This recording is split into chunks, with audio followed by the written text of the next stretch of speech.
Good day again, my dear students. Welcome to the discussion of Lesson 2, which is part of Course Packet 2, Financial Planning.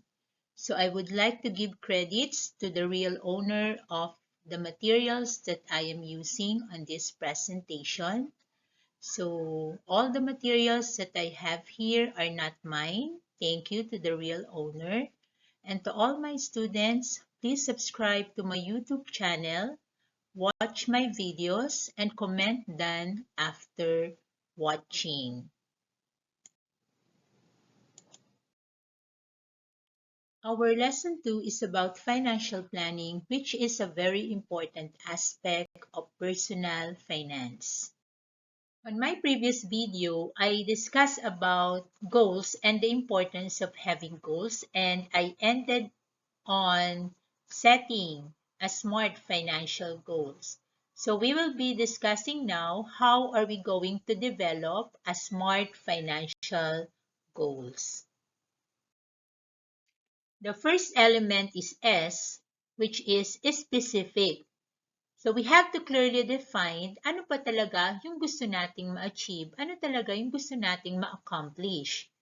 So in example, for the case of Lacey, her current goal is, I will reduce my debt.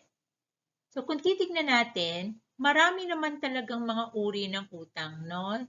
So debts are classified into many classifications or categories.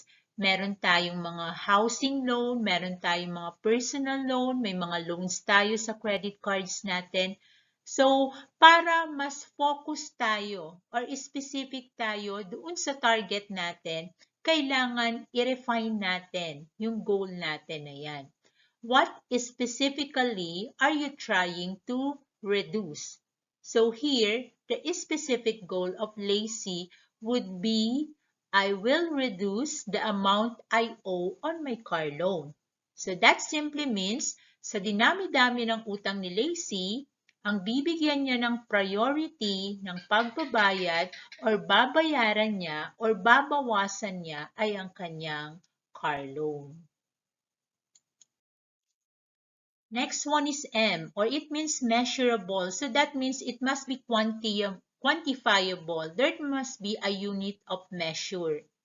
So you have to state exactly how much would you like to pay. So since you are specific, or Lacey is specific that she wanted to reduce her car loan, so it must be measurable by specifying how much will be the reduction or how much will be the payment on her car loan. So that is being measurable. Next element of SMART financial goal is A, which stands for attainable. We had made the financial goal of Lacey a specific one by specifying that she will be paying her car loan among the different debt that she has. Then we made it also as a measurable one by quantifying how much she's going to pay, and that is $1,000. So making it attainable, so we have to create a step-by-step plan to make that payment of $1,000 attainable. Paano ba niya mababayaran yung $1,000 na yan? Ang gagawin ba niya one shot lang or on a lump sum basis?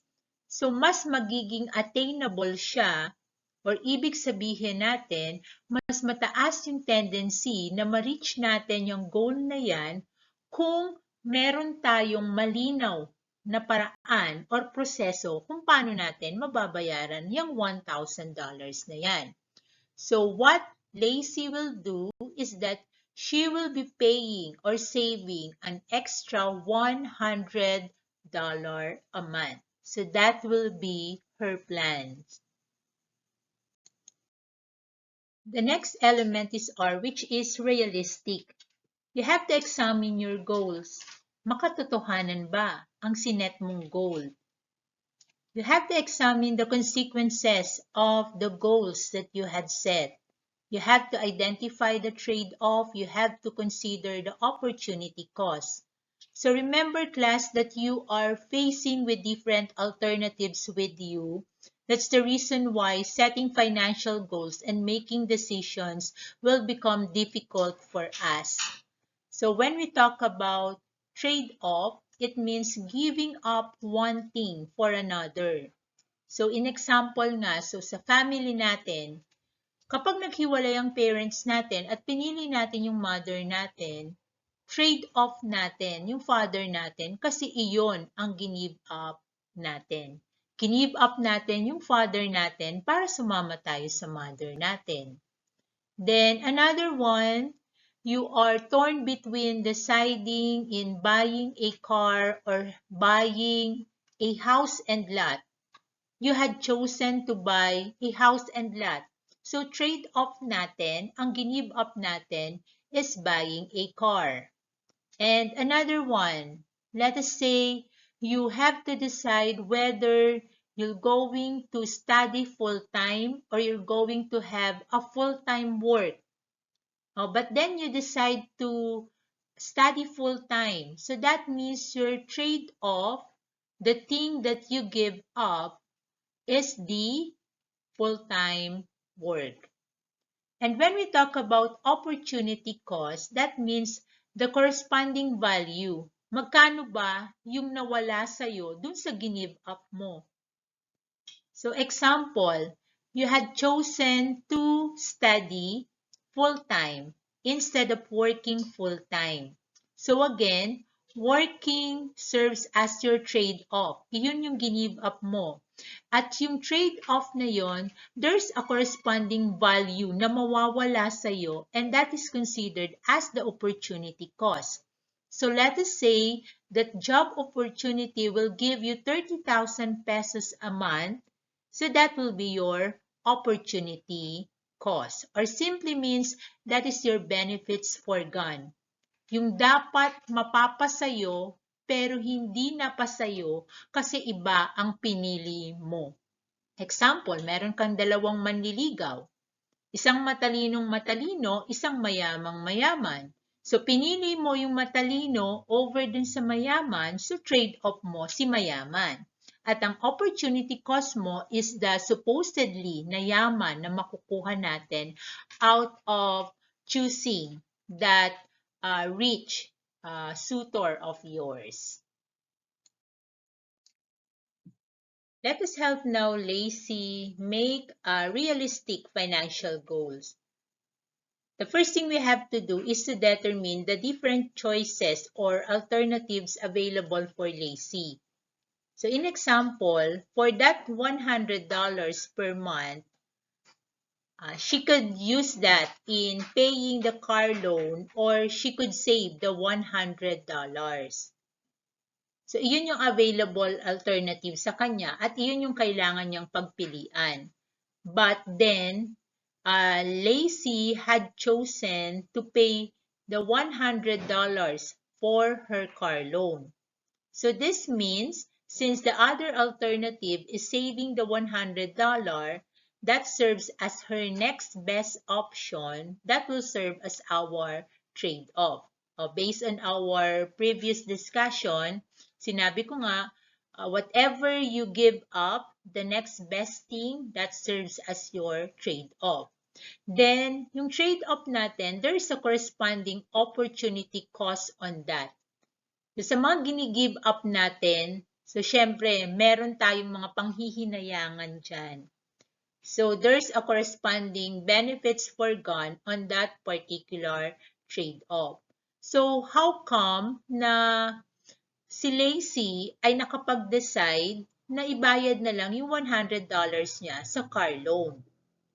So, ang sitwasyon natin, meron tayong $100 or meron si Lacey $100. Kung ibabayad mo yan sa utang mo, mababawasan ang utang mo or mababawasan ang car loan ni Lacey.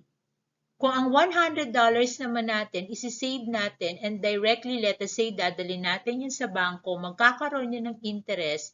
So, yung $100 natin, magkakaroon ng interest income. So that interest income will serve as our trade-off. And that's the reason why also it's difficult for us to decide kasi yung mga alternatives natin, merong mga kaakibat na benefits yan na mahirap nating bitawan. Pero sa case ng ni Lacey, after analyzing it, napag-isip-isip niya na bayaran ko na lang yung car loan ko kesa isave ko to.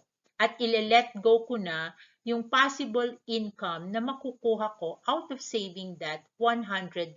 So let us say, ang sabi sa kanya ng bangko, kikita ka ng $10 a month, isave mo na lang sa amin yan. So that will be her benefits forgone. That will be her opportunity cost. Pero why is it na it's better pa din na magbayad na lang si Lacey ng car loan niya? So, in case Lacey will not going to pay the $100 for her car loan, alam naman natin na ang utang hanggat hindi natin binabayaran, utang pa rin siya. At possible na mag-interest ang utang na yan.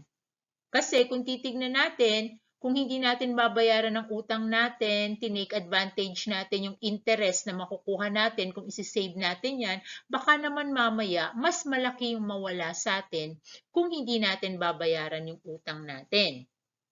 And ang pinakamatindi pa na pwedeng mangyari for non-paying of our debts or liabilities, lalo na sa mga bangko, sa mga financial institutions, is that pwede tayong ma-blacklist.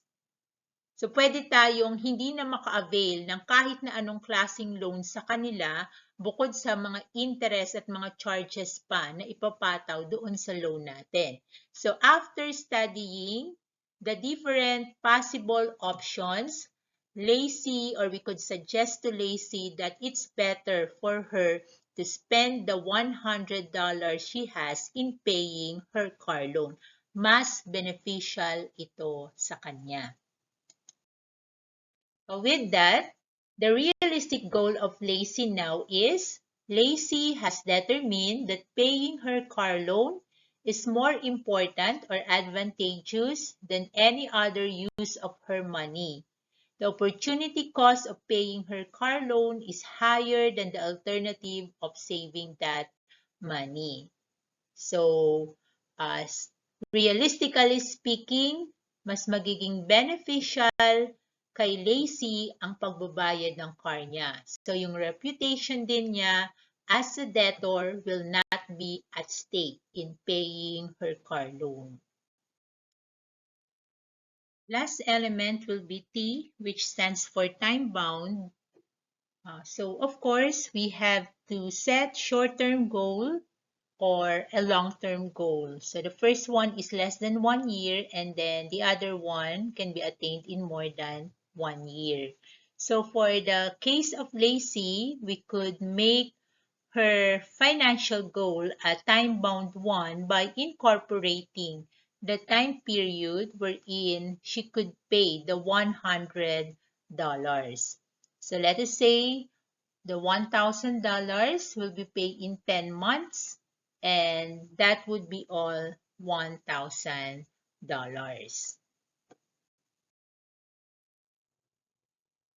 So to sum it up, so in making your financial goals, make it smart. So again, be specific by stating exactly what is to be done with the money involved. Measurable, write the exact dollar or peso amount. Attainable, we have to create a step-by-step plan outlining exactly how the goal can be reached, and it should be realistic. Think through the trade-offs and opportunity costs to analyze the consequences of your goal to make sure it isn't unattainable. And then lastly, time-bound, specifically state when the goal will be reached. So that would be all for the discussion of our financial goals. So with that, you could already perform the requirements on our learning packet 2. Bye everyone!